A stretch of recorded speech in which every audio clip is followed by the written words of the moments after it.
Imagine attending a funeral and discovering the person in the coffin was still alive.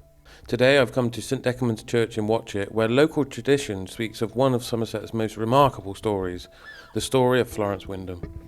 The story has been told and retold for centuries, becoming one of Somerset's best-known legends. Over time, different versions of the tale have emerged, some undoubtedly embellished and romanticised along the way, but at its heart remains a story that continues to fascinate people to this day.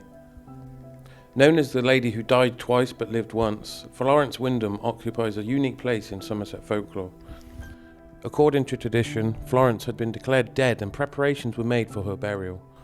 Her coffin was brought to the church and all appeared exactly as it should, or so people believed.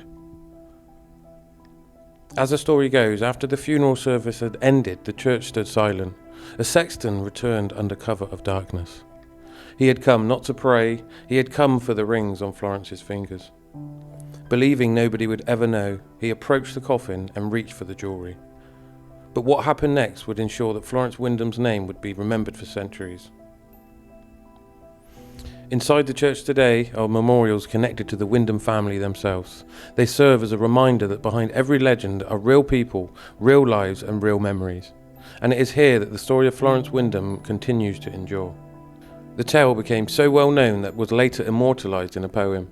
I've included a shortened version here as it captures the heart of the legend.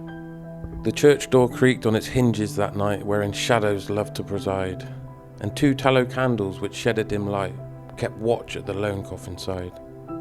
The key turned in its lock and all was secure, the sexton, the coffin, the corpse and the lure. Trembling all over, he took a firm hold, with his free hand grasping her wrist. Then he tugged at the rings but slackened his hold as the corpse began to resist. Then she sat up and held him so tight his body crumbled and twisted with fright. He fled then in terror away from the shroud. A ghostly owl hooted, a cat screamed aloud, and something thumped hard on the bells. Not a word can describe that moment in time when a life was restored through committing a crime.